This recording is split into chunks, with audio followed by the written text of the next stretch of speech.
Hi friends, good afternoon. তোমরা সবাই কেমন আছো? আশা করি তোমরা সবাই ভালো আছো। তো আজ দুপুরে লাঞ্চের মেনুতে আমি কি কি রেসিপি করলাম বন্ধুরা, সেগুলো তোমাদের সাথে শেয়ার করছি। তো বন্ধুরা, আগামীকাল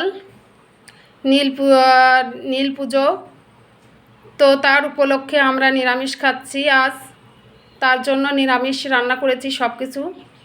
তো বন্ধুরা, একটা পাত্রে ভাত দিয়ে দিয়েছি, আর ভাতের সাইডে উচ্ছে মাখা দিয়ে দিয়েছি। উচ্ছেটা আমি ভাতের সাথে সিদ্ধ করে নিয়েছিলাম। তো কাঁচা লঙ্কা আর কাঁচা তেল লবণ দিয়ে আর কি মেখে নিয়েছি, সেটা ভাতের সাইডে দিয়ে দিয়েছি বন্ধুরা। আর করেছি সয়াবিন আলুর তরকারি। তো এটা আমি কোনো মশলা দেইনি, আদা থেতো করে দিয়েছি।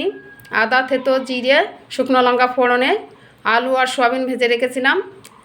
আর পাকা টমেটো দিয়ে সব কিছু একসাথে দিয়ে কষিয়ে ঝোলের জল ফুটিয়ে আর কি নামানোর সময় সামান্য একটু মিষ্টি দিয়ে নামিয়ে নিয়েছি। তো এটা আলু সয়াবিনের তরকারি। আর করেছি বন্ধুরা নিরামিষ কচুর তরকারি, মান কচুর তরকারি। তো এটা কাঁচা লঙ্কা চিড়ে দিয়েছি।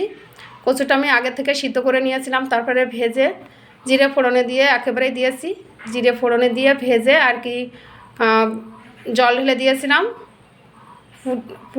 মানে পরিমাণ মতন ঝোল রেখে জিরে, এলাচ আর দারচিনি ভেজে গুঁড়ো করে দিয়েছি। তো এটা বন্ধুরা মান কচুর তরকারি। তো নিরামিষ তরকারির কালারগুলো দেখো বন্ধুরা, কত সুন্দর কালার এসছে। তো বন্ধুরা, আজকে দুপুরের লাঞ্চের মেনুতে এই রেসিপিগুলোই করেছি। তো কেমন হয়েছে বন্ধুরা অবশ্যই কমেন্টে জানাবে। আর তোমরা কে কী খেতে ভালোবাসো, কে কীভাবে রেসিপি করো সেটাও কমেন্টে জানাবে। তোমরা ফলো করে পাশে থাকবে, লাইক কমেন্ট শেয়ার করে সবাইকে দেখার সুযোগ করে দেবে। আবার কোনো নতুন রেসিপি নিয়ে তোমাদের সাথে শেয়ার করব। তোমরা ভালো থেকো, সুস্থ থেকো, টাটা।